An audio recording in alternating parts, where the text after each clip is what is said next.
So in this video, we're going to do a code along, and it's going to illustrate one other way to use a while loop. So far, we've been using a while loop where we use numbers and we have a range. So we print numbers from 10 to 50, and that is a set range. So there's another way to use a while loop where we don't actually know exactly how many times it will run. It's not predetermined. So this Annoy-O-Matic that we're going to make, it's a fancy term for an annoying website that constantly asks you, are we there yet? Until you enter the word yes or yeah. Anything else, it will ask you, are we there yet again? So let me show you. I'll refresh the page. Are we there yet? Let's say no. Are we there yet? Not yet. Are we there yet? And now let's say yes. And it tells us, yes, we finally made it.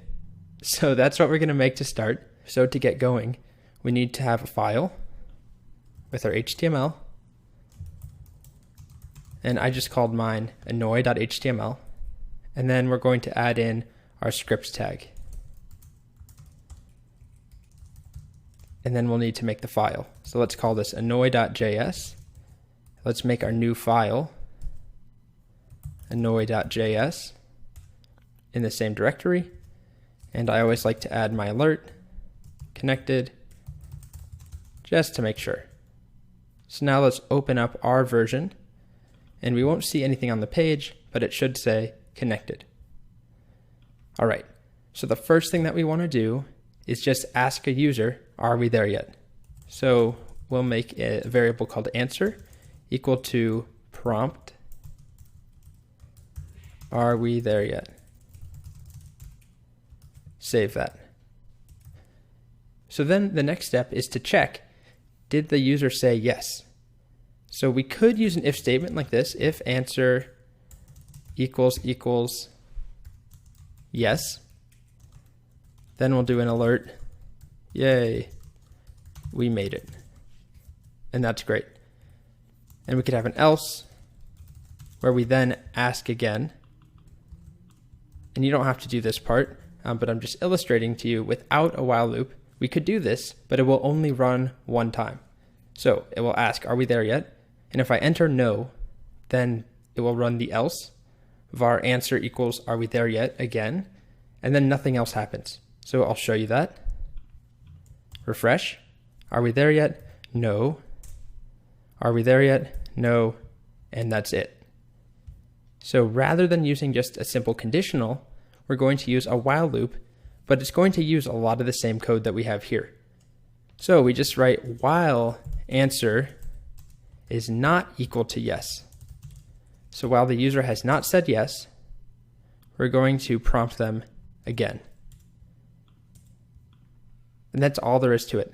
So while answer is not equal to the word yes, let's ask them again, are we there yet?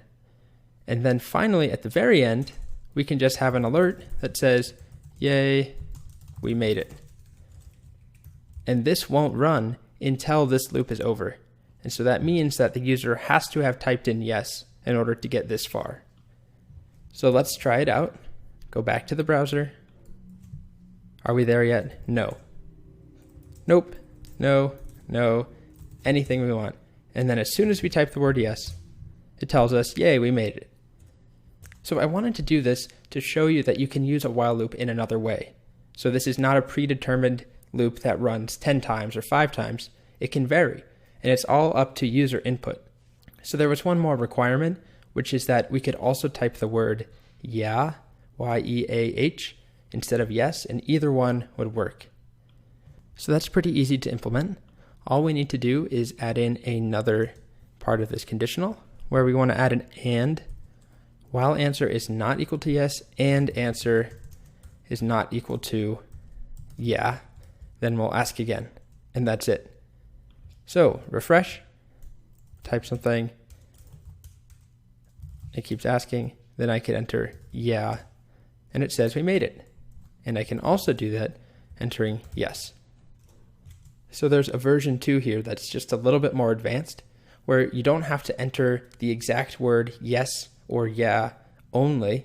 You could enter any phrase as long as it has yes or yeah in it. So I'll show you. It could be something like, yes, we are, which currently doesn't work in our other version because it's checking to see if the entire string is yes or yeah.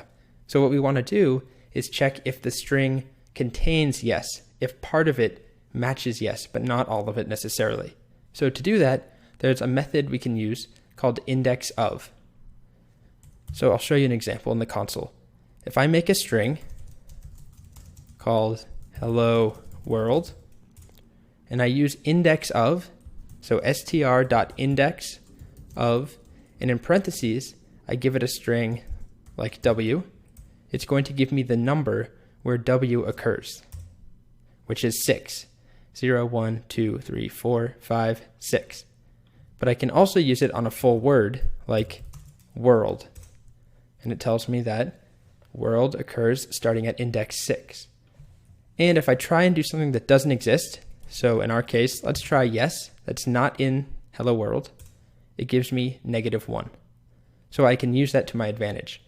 So I want to check, is yes anywhere in the input string, anywhere in answer?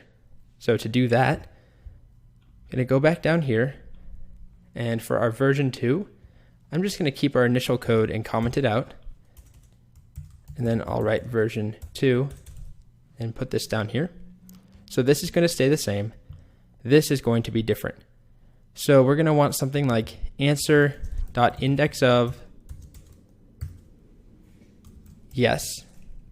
And we want to see, is it equal to -1? So that means that the word yes does not exist inside of our answer. So let's try that out. Refresh. Are we there yet? No. Are we there yet? No. Are we there yet? Yes, I think so. And it says, yeah, we made it. Try it again, and let's try, we are there, yes. And it tells us we made it. Okay, so that's version 2, and that's all we needed to do there.